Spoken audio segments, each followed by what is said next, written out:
শনিবার থেকে শুরু হচ্ছে ৩ দিনের বাংলাদেশ বিজনেস সামিট। বাংলাদেশের অর্থনীতি, বাণিজ্য এবং বিনিয়োগ সম্ভাবনাকে বিশ্ব দরবারে তুলে ধরতেই ব্যবসায়ীদের শীর্ষ সংগঠন এফবিসিসিআই এর এই আয়োজন। প্রধানমন্ত্রী শেখ হাসিনা এই সামিটের উদ্বোধন করবেন। গোলাম কাদিরের ওপর রিপোর্ট।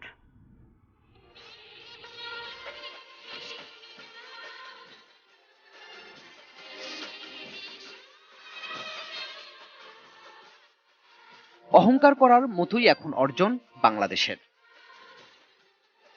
তলাবিহীন ঝুড়ির তকমা থেকে বেরিয়ে বাংলাদেশ এখন উন্নয়নের বিস্ময়। ঝুলিতে অর্থনৈতিক সাফল্যের নানা গল্প।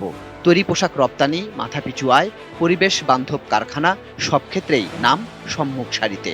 আছে নিজেদের টাকায় পদ্মা সেতু করার মতো সাফল্যের পাশাপাশি সামাজিক সূচকের নানা অর্জনও। স্বল্পোন্নত থেকে উন্নয়নশীল দেশের পথে যাত্রা শুরু করেছে বাংলাদেশ।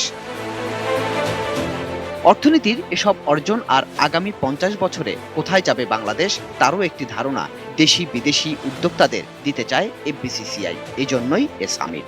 তারা বাংলাদেশে আসুক, দেখুক বাংলাদেশ এখন কোথায় আছে এবং সামনের বাংলাদেশ কি সম্ভাবনা আছে, কি অপরচুনিটিটা আছে। এখানে আমরা বিদেশি ইনভেস্টরকে এখানে আহ্বান করতে চাই, আপনারা এখানে শিল্প করুন। শুধু এক্সপোর্ট না, এই লোকাল মার্কেটটাও আপনার জন্য একটা উর্বর জায়গা এবং এখানকার মানুষের কর্মসংস্থান সৃষ্টি হবে।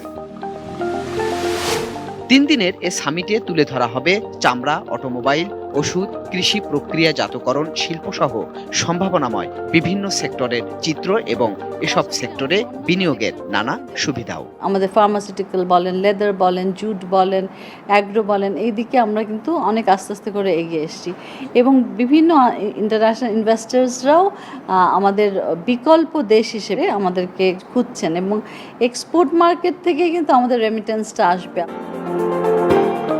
১৪-১৫টি দেশের সংশ্লিষ্ট মন্ত্রী, বিনিয়োগকারী, বিশ্বের নামিদামি বিভিন্ন কোম্পানির মালিক, প্রধান নির্বাহী কর্মকর্তা এতে অংশ নেবেন। এফবিসিসিআই আশা করছে কয়েকটি সমঝোতা স্মারক স্বাক্ষরেরও।